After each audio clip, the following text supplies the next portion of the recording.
All right, so there are some genuinely interesting books that are just published and forthcoming that are sort of telling the story of a lot of the horrible behind the scene things that happened during the Trump administration.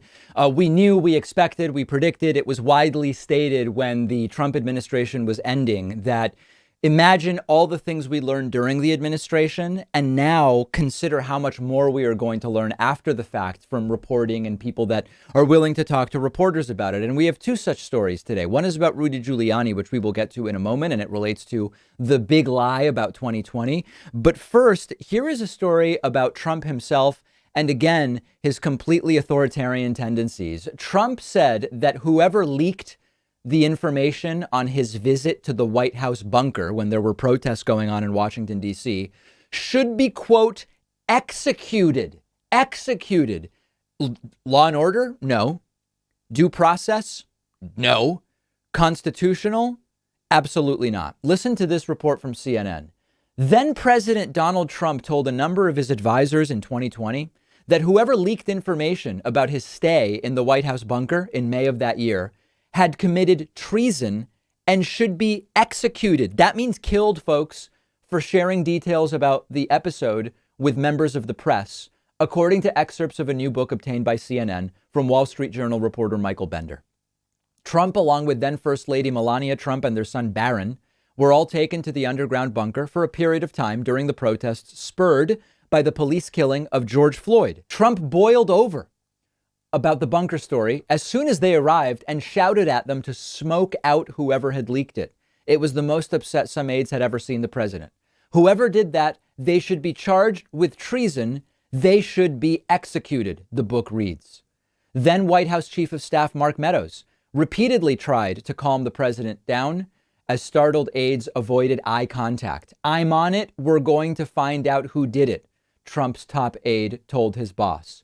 Trump remained angry over the leak for days, repeatedly asked Meadows if he'd found the leaker, with his top aide becoming obsessed with finding the source, according to the book, which noted that those who said they'd heard the president issue that warning had interpreted the outburst as a sign of a president in panic. Now, of course, Liz Harrington, Trump's chief spokeswoman, has rejected the account in Bender's book, saying that Trump never said this or suggested it to anyone. So again, Trump says he's for law and order. Is it law and order to smoke out and execute a leaker? No. Trump says he's for due process. Is it due process to do that? It is not. So the one interesting thing is this is an admission that the leaked information is true. Like if Trump wasn't saying, I'm furious that someone lied about me going to the bunker, what the report is that Trump is furious that information came out about it. And remember that Donald Trump said when he went to the bunker, it was for a so-called inspection, which never passed the sniff test. But this was Trump on Fox News Radio. And I said, go to the church. I didn't know protesters or not. Nobody tells me that. They say, yes, sir, we'll go to the church. Sure. So we walked over to the church. It was very fast. I think it was very symbolic.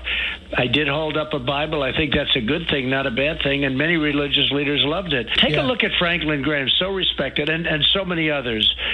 Take a look at Robert Jeffress. These are all people you know. They thought it was a great symbol, and I thought it was a great symbol. All right, Daniel. Over to you. give us the. Okay, and so as we lay. Oh, and then sorry, the actual part about the bunker as well. Let's get to that. Here it is. Just queuing it up for everybody. Mild technical difficulties today, but we are getting to it, and getting to it very strongly, I might add. Let's see here. Okay, I believe we do have. Are it now. Engaging in revisionist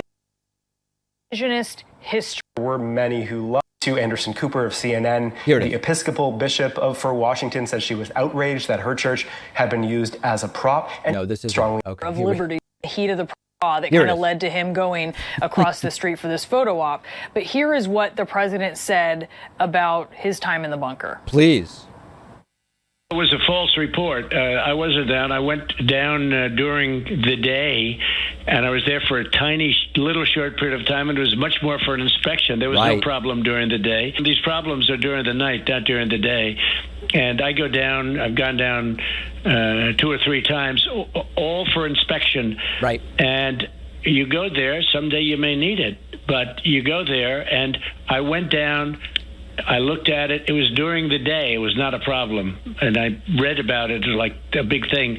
There was never a He's a regular old Kim Jong-un, just like Kim Jong-un goes and inspects, places where corn is being grown and things like that. Trump was just inspecting the bunker and something he does regularly. Of course, his own Attorney General, William Barr, shortly thereafter said, yeah, no, Trump had to go to the bunker. Things were so bad that the Secret Service recommended the president go down to the bunker. We can't have that in our country.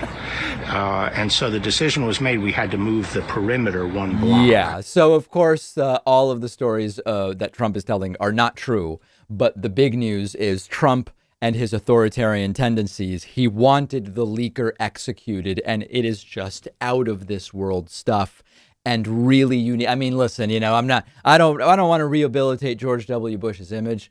But I don't think George W. Bush was ever saying maybe we should have someone who leaked something killed. Of course, Barack Obama did not have those tendencies either. This is really a unique to Trump thing. So that's the new report with Trump. Let's now talk about the new report about Rudy Giuliani. Like many people I know, I've struggled with issues like eye strain from looking at a computer screen for many hours of the day. My work involves working with a computer. And there are studies that suggest that the blue light from screens can cause headaches or cause you to strain your eyes or even cause trouble sleeping at night. But I haven't had any of those problems since I picked up a pair of Blue Blox glasses, which filter out that blue light that comes from the computer screen, from the phone screen, from the TV screen. So I was really excited when they became a sponsor. Blue Blox is a company you can trust because their glasses were developed in actual optics laboratories, unlike a lot of the cheap knockoff mass-produced stuff. And because my Blue Blox glasses are blocking out that blue light, I'm not getting the eye strain. I'm not getting the headaches. I'm falling asleep easier at night. And that's the whole point of this thing. It's been a real game changer. They have 40 different frames to choose from. There's even a prescription version. Go to blueblocks.com/Pakman and you'll get 20% off everything in their store, plus free shipping worldwide on orders over $115.